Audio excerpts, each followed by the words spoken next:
Let's just jump in. Can you tell us what the 50-51 movement is and why you chose the Constitution as the guiding symbol? For the first month of presidency, we were seeing a lot of rights and protections of the people in our neighborhoods being dismantled, and it was kind of confusing, like, I need to go out and I need to defend trans rights, but then tomorrow I have to go out and I have to defend women's rights for my daughter, and then now I have to defend workers' rights for my coworkers at national parks. And then so take a deep breath, and if we look at a document that has the protections for all of the people of America, all the people who live in America. Right. We're looking at the Constitution.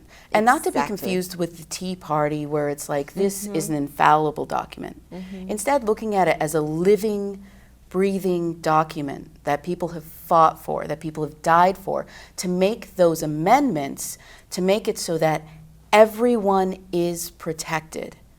Everyone in America is protected under those rights and protections. So that's why the Constitution was settled on, to be the thing that combines everything to fight for. Perfect. Hunter, what the movement is all about? Of course. As you mentioned, 50-51, 50 states, 50 protests, one movement. I'm actually going to go back to the Constitution for this one too, because I think it's important. Perfect. When you look at the preamble, right, how does it start?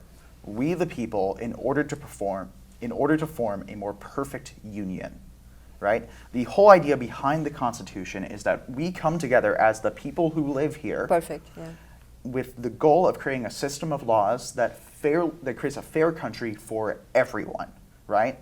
And everyone's rights are under attack. Trans rights, women's rights, the rights of people of color, even, the economic and physical safety of all people, regardless of race, religion, or creed, are under attack in this administration. Our rights to freedom of speech, freedom of press, freedom to assemble. All that's a threat when they're disappearing people and sending them to prisons in El Salvador, right? So what we need to do is we need to come together and shout in one voice that we are against what's happening in our country and we're going to reclaim it for democracy. So that's why we're using the Constitution, because it represents that sort of liberal mindset, not liberal as in left versus right, but liberal as in democracy,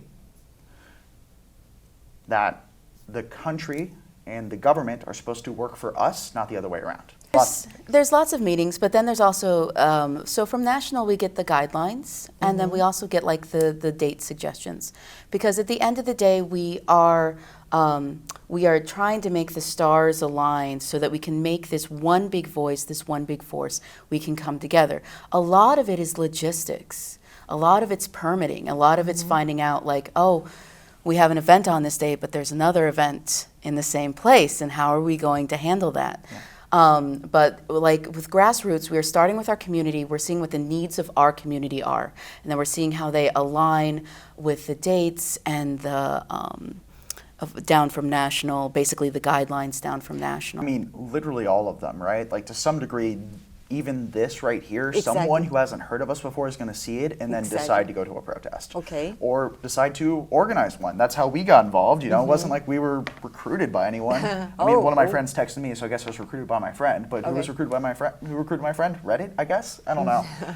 But it's remarkable, right? When you look at it, that they're across the country, people are coming together without being like told what to do by someone who's in charge of them, have just mutually decided to all protest on the same day because they all care about the same cause, right? Philosophically speaking, we're talking about a unity of means and ends, right? Because we want to mutually respect everyone. We want to make sure that everyone's rights are respected and that the world in our country improves for everyone so that they can have better lives, right? You can't do that while being just as authoritarian and hierarchical as the country is being right now, right?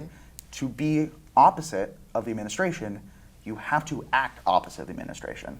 So that's where decentralization comes from. Because their goal is to have us isolated and alone and doom scrolling and just petrified, right? We're being manipulated by the algorithm and we're swiping.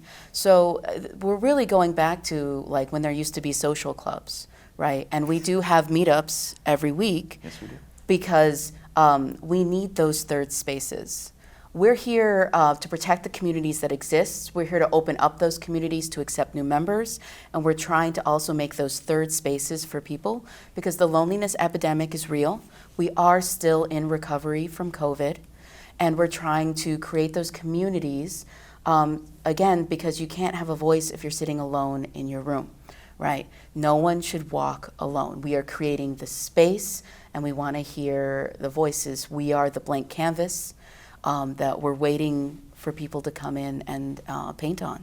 It's people who voted for Trump versus like people who are, there are people who are taken in by the persona, right? They don't vote for policies, they vote for personalities, right? So there's that constituent. But then there's also people who are just upset because we're trapped in this false dichotomy if you either get this or you either get that. So they might not have voted for Trump. They might have just been voting against Biden or against Kamala or against the Democrats to say they have to change their way. But we're not the Democrats, we're not the Republicans. In fact, what we're pushing forward is ranked choice voting, and California ranked choice voting is doing the work. They are boots on the ground. They are getting all of the different counties, all of the different cities to consider ranked choice voting, so that people don't have to choose between two political messages that do not apply to them. I mean, the revolution, the anniversary of the revolution is coming up, and when you look at the Declaration of Independence, it says right there, we do not consent to governance without representation. And right now, if you only have two choices, and neither one of those choices represents your values, then you're not voting for Trump. You're voting, you didn't get the option. We're not upset because the person that we wanted to win didn't win. We're not out there with Kamala flags. We're not out there with Democrat flags on our cars. Mm-hmm. We're out there because many of us never had representation in the first place, and we don't see ourselves represented in the political landscape. Mm-hmm. So we want to take those voices, we want to rise them up, we want all of the people of America to be heard and to have a voice. But Trump voters, in principle, are there some of them join the cause? Yes, well, no? What maybe? is it? It's a definition of terms things, right? What is a Trump voter? Perfect. On the day of the election, one of the top 5 searches, do you know what it was? Top 5 what? Yeah, Google searches. People were Googling questions about the election. On the day of the election? No, I don't. Is Joe Biden still running for president? People were confused that he wasn't on the ballot. The reason is so many people are not plugged into what's going on, right? Like, as we've talked about earlier, the algorithm, and just the amount of negative news that comes in every day, right? People aren't paying the most attention. So you have people who are voting for this guy, right? And some of them, a very small number of them, are voting for him because they read Project 2025 and liked it. I've talked to thousands of people about politics, thousands of Trump voters. Only one of them has ever been like, I wasn't going to vote for him, but then I read that, and then I was like, yeah, I should do that. I've met one person who said that. Oh. Most people were voting for the guy on their TV who was telling them, things feel wrong in this country, and I'm going to fix them. I'm going to lower the prices of eggs, and I'm going to make it affordable for you to live here, and we'll make this country great again, right? That's what most of the people voted for. And many of those people are starting to realize that the man they voted for was lying to them, and that what he actually wants to do is nothing like what he promised. He actually wants to hollow out our country and destroy it from the inside to line the pockets of the point. But how does 51 is trying to re-engage people who have tuned out or given up? How do you re-engage people? Yeah. So what the problem is with the current system is, in order for your voice to be heard, you have to go out and you have to shout, and you have to shout a lot. And people have been shouting. In 2017, I was shouting about women's rights. I'm going to be shouting with my union in a couple of weeks. We have been shouting, but also Black Lives Matter. They've been shouting. Free Palestine, they've been shouting. Of course they are exhausted. It is exhausting. But what we're trying to set up is like the infrastructure so that we all don't have to shout anymore. It's a movement of resistance above uniting. So it's a community, right? So I marched for the Women's March for my rights and for my daughter's rights, right? But I marched for 5051 for my neighbors and my friends and my family. It's a bigger umbrella. The chant that I like the most, and I always go to, is that trans rights are human rights. Women's rights are human rights.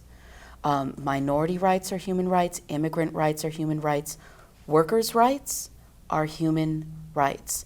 They are all human rights. And when the speech that I gave at the Women's March was that Very good. first I am a mother, right? And then I am a worker, and then I am an ally, and then I am an advocate.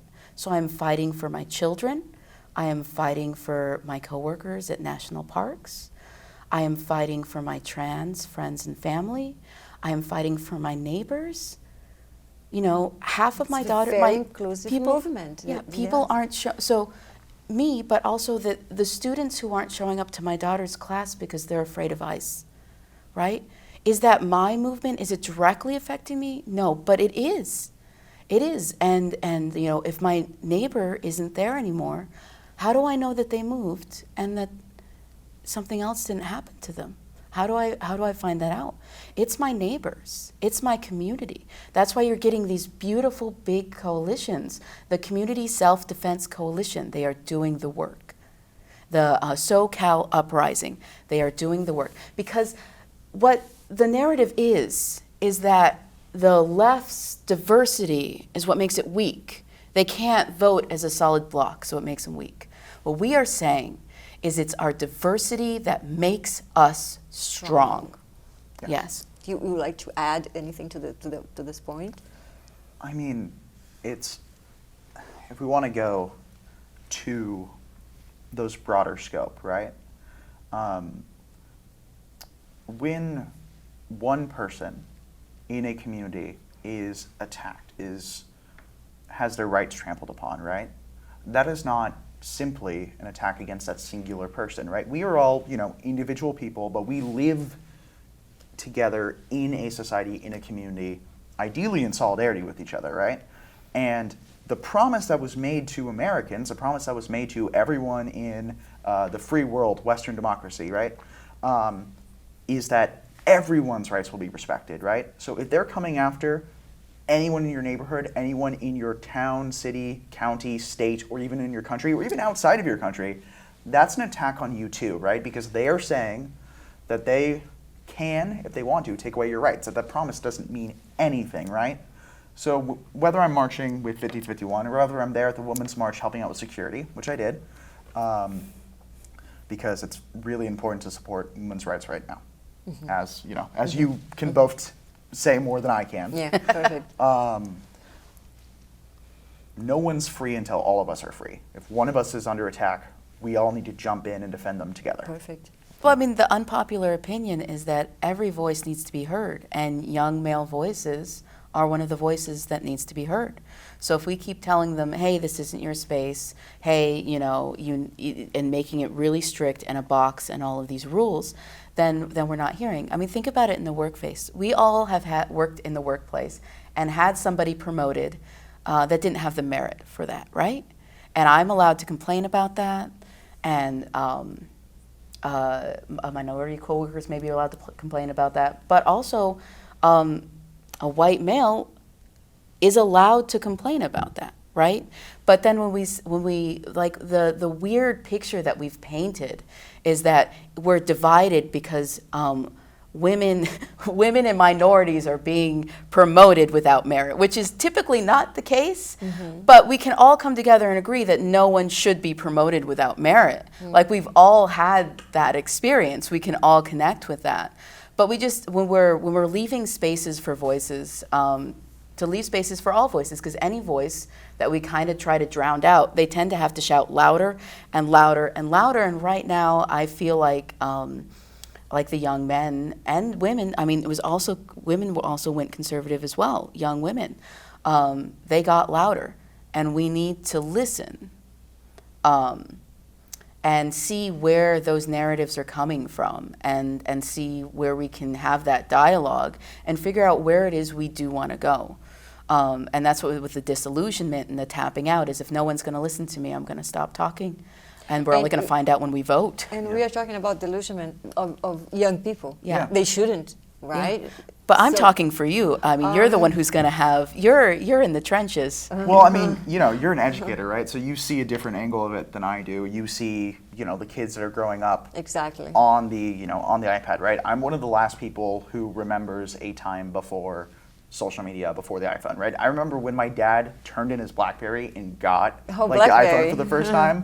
Yeah. So like, you know, it's different for me than it is for the kids that are going through Yeah. that right now, because those kids are being fed, quite frankly, Andrew Tate, manosphere, like, you know, slop political content from, you know, womb to cradle, from cradle to tomb now, right? Like, that is the current issue we're facing. But when it comes to young men, I know that there's probably people watching right now who, you know, saw me, someone who looks like this, and they're like, a young white guy is, you know, speaking positively about a, like, you know, a anti-Trump movement, about a progressive movement that's about, you know, making sure everyone's voices are heard, right? Then we're standing up for trans rights, women's rights, people of color. We're also standing up for, you know, the economic safety and security of everyone in the country. That includes me, right?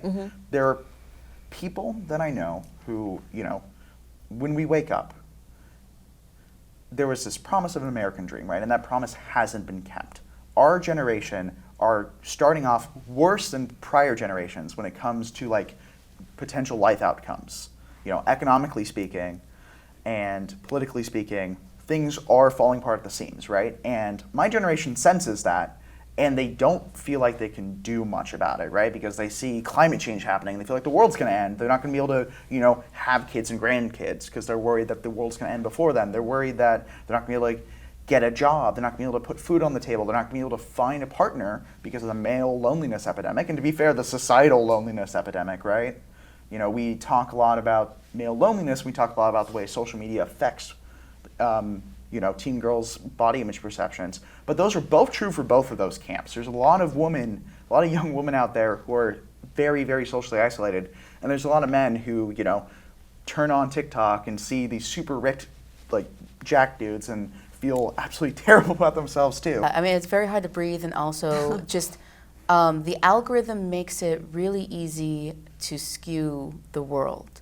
And if you don't have that, so we have the inverted population.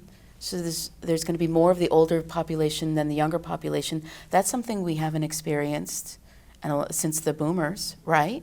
So there are less young people than there were before, right? So you have that, but then you also have the decline of church, right? Less and less people are going to church. And the rising of fentanyl use of drugs and all that in America. Well, we're finally getting a little bit of relief from fentanyl, thank goodness. But yes, so creating those non-theological third spaces, social clubs. We used to have social clubs, women's social clubs, the men's social clubs, sports, right? We took everything out of education that wasn't to get into college, because we keep saying that it's hard for our computers to process qualitative data. So we're going to take qualitative data, turn it into quantitative data, turn it into ones and zeros, and we're losing the story, we're losing the humanity. So even if we have less churches, we still need to have those communities and those third places. The rise of Dungeons and Dragons. When I was a kid, there were like a couple of people who played Dungeons and Dragons, right? Now the millennials are going back, and it's because they need that dose of reality. When you're on the screen and you're seeing all these people, it's not the actual reality. And actually meeting and being like, oh, I'm not that much different. I'm not this set of labels, and I'm not this much divided. Like you were saying, Hunter, we have more in common than we have apart. Yeah.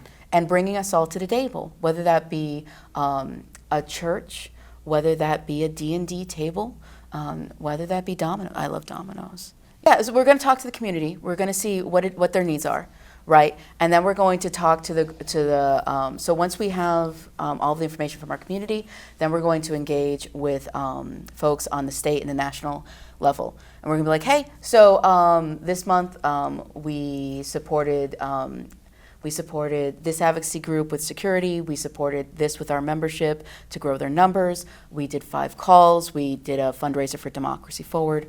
One day, so we've got our communities, and then one day a month. We usually choose one date a month. We're going to try to get all of these groups together and be like, hey, can you all meet together at this one location at this one time? Because we want to show that our strength is in our diversity and one voice and one force, right? Because it's easy to defeat us alone. So we have to show that we are together. So really, again, it's just the logistics and the alignment. But the turnout has been amazing, isn't it? I mean, everybody knows, everybody I talk to, we are hearing about it. Our first, on February 5th was our first date that we were doing a protest. That was, originally it was actually 50 states, 50 protests one day, with the day being February 5th. And then a lot of people show up, hundreds of people, which we weren't expecting. It's pretty good, right? Yeah. It worked. And then pretty quickly we pivoted, and I'm not just saying we locally, like we locally, statewide, nationwide pivoted to February 17th, which was called No King's Day. And we had 200 people registering to show up on our Mobilize, on whatever platform we were using to let people invite, Mobilize, yeah. right? RSVP. 1,800 showed up. Yeah, it was like that's like a factor 19, right? Like 19 times more people showed up than we thought were going to show up, which that's great news. didn't make the people who signed our permit super happy, but it made us very happy. Yes. Well, you don't know how many people are coming.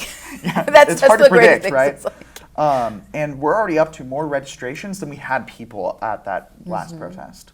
yeah. We're expecting a pretty major turnout at April 5th in downtown LA.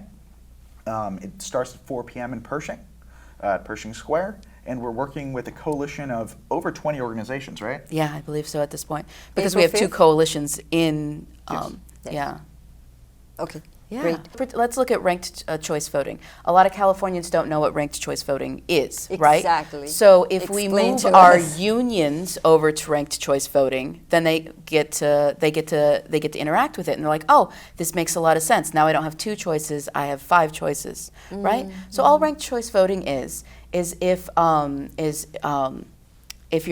your pick isn't going to be in the running, then instead of your vote being thrown away, your voice gets to go to your second pick. So your voice is heard. So let's say for this last election, I really wanted Bernie Sanders to win, right? Let's say that was my pick, right? But I knew he didn't have a good chance of winning. Mainly because he wasn't running.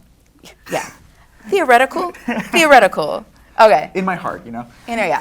Theoretical. So let's say, but in this case, he would be able to run. He would be my first choice. Yep. And if it was true and he didn't get a large turnout, then instead of my voice being lost, my second pick, let's say my second pick was Kamala Harris, my vote would go to Kamala Harris instead of being thrown away. A lot of people think ranked choice voting is a way to throw your vote away, but it's the absolute opposite. And also it lets people know, oh, Bernie Sanders got 25% of the vote. Maybe we should listen to what he's saying because our constituents like what he's saying, right? So it gives you a more robust data than the data that we're getting right now, which is binary data, this or that, right? We need qualitative full data. So you just ranked choice voting. These are the 5 people, say your top choice, and then go through to your 4th, 3rd, 2nd, and last. Yes. Yeah, and that's all it is. It's super easy. It's the same Scantron, and you fill in a couple more bubbles, and that way, if your first choice doesn't make it, they did a fantastic thing. When they were running in San Francisco, there were 2 women who were running on similar platforms, and so they were able to combine their efforts because they were like, "Hey, if you don't vote for me, vote for her," right? So that their constituents had a choice. They're like, "Oh, I do like this person's messaging better, and if she doesn't win, I'm going to put my vote onto this second person that is similar." Many people actually work for the government, federal government. How many? around 3 million people. Am I right? Yes, about 3 million employees, according to the National Labor Bureau. The first data, at face value, what kind of comment you have about that? Because they're firing these people, they are laying off these people. So, well, look at who they're firing, right? So here we are, and we're like rights and protections, right, for people. Yep. Right, and people have the right to their public spaces. But if you're a company, then you're not really interested in the rights of people to public spaces. You're interested in resources, right? So what we did with Citizens United is we created, corporations are now people, right? And so they can lobby for their interests. So you have these juggernauts with lots of money that is the person that is, I don't want to take anyone out, but let's say Chevron, right? But Chevron isn't a person, it's a company. And that company needs to eat resources. So where's it going to find resources? In the places that are protected. So where are we going to target first? The people who protect those places. Let's look at national parks. That was what one of the big cuts was, right? So here are the people who are providing education for the public, right? They are protecting our public spaces.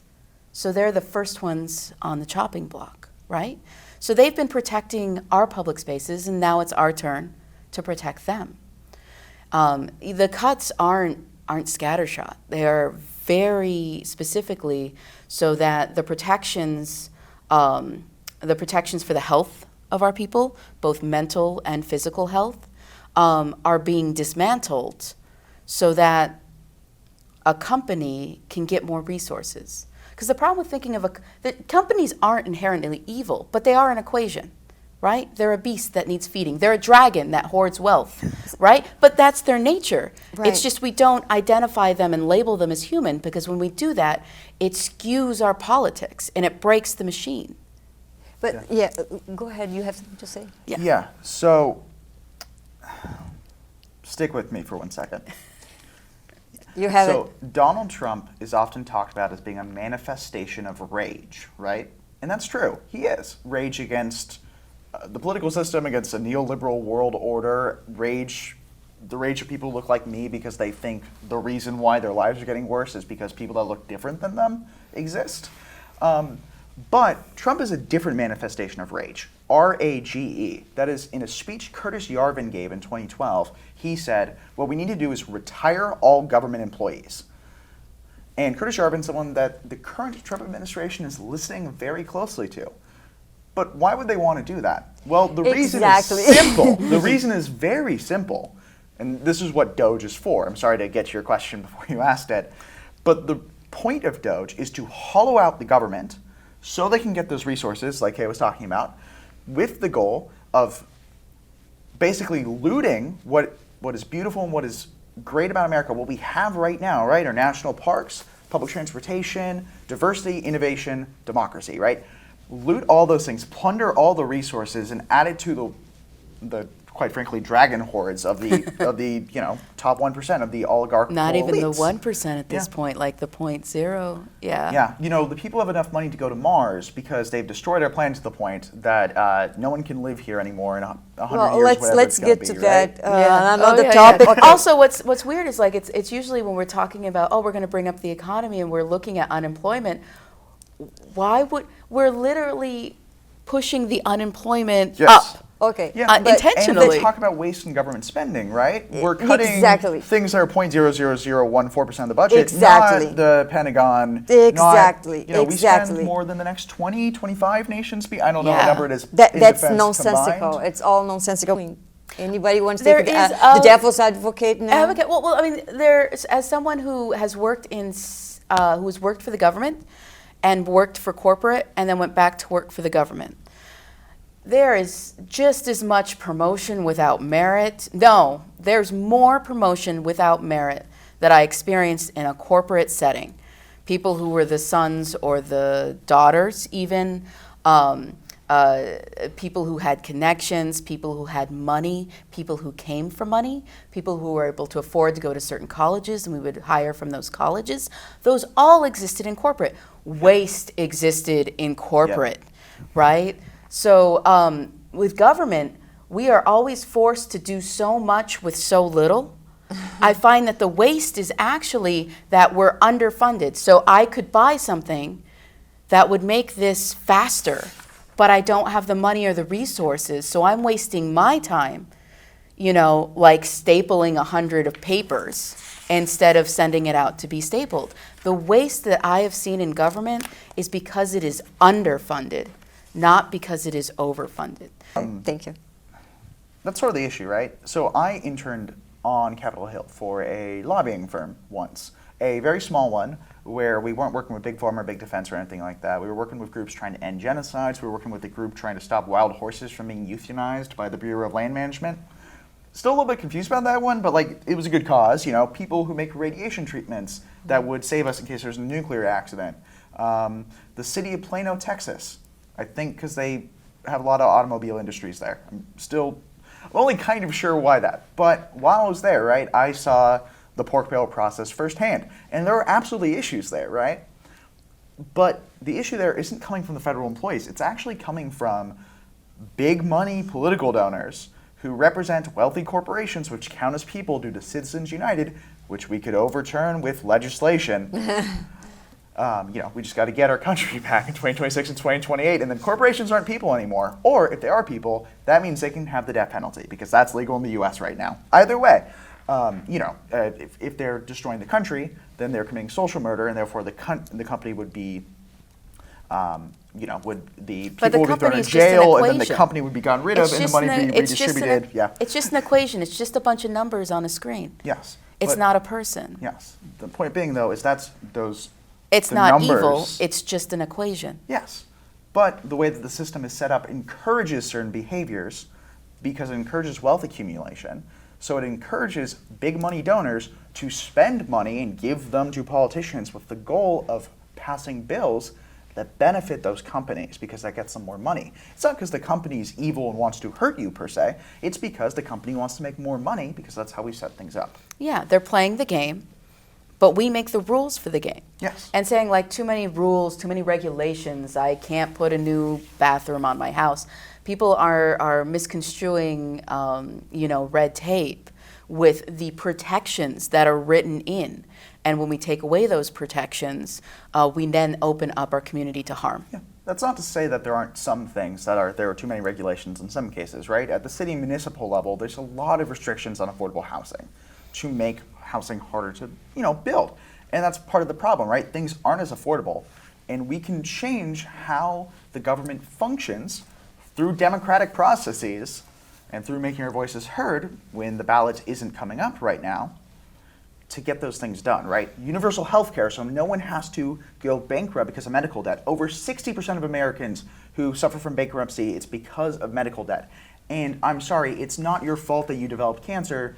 You shouldn't be responsible. Your kid's life, your kid shouldn't be starving because you have a tumor. That's not your fault.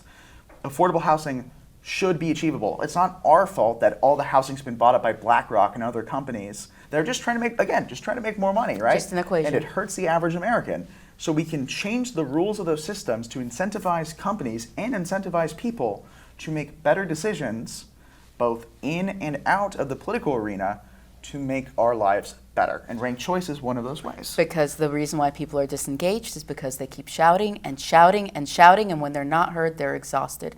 And when I go home, someone like, oh no, I already fought, I spent a month on Free Palestine and I'm exhausted, or months or years, right? And that's valid. That is valid. And that's why we're just trying to make it easier. We're trying to build the infrastructure. Like one of my big things is I love electric cars. I own an electric car. And I keep seeing these incentives where like, you must sell this many electric cars, right? Where's the infrastructure? I live in an apartment. Where am I going to charge my electric car, right? We need to talk about the infrastructure, right? You see people, the boycotts and the strikes, all for boycotts and strikes. But when they had those massive boycotts and strikes, you know what they had? Churches. They had churches who bought in bulk, who prepared so that the people, the membership, could have supplies so that they could have those long strikes, so they could have those long boycotts. We can't just shout on social media, boycott because the have-nots aren't going to be able to do it, right? Because if you're going to Target to buy diapers and someone says, don't do that, well, then you're going to be upset because you're like, great, tell me where I can go to buy diapers because you have that need. So we need to set up those communities. We need to set up that infrastructure so that we have that force as a people. So thank you for that. Thank you very much. So, tell me about the Twitter takeover. What do you think the valuation that was just found now, not at 44 billion, but at it was valuated at 9.4 billion in September, and by Fidelity Investment, and now in just in March it has been evaluated at 44 billion again. Did you guys hear about that at all? Yeah. And if you do, what's your take on this? Is that an accurate value to the company? He spent $42 billion to buy it. 44, close to 44, yeah.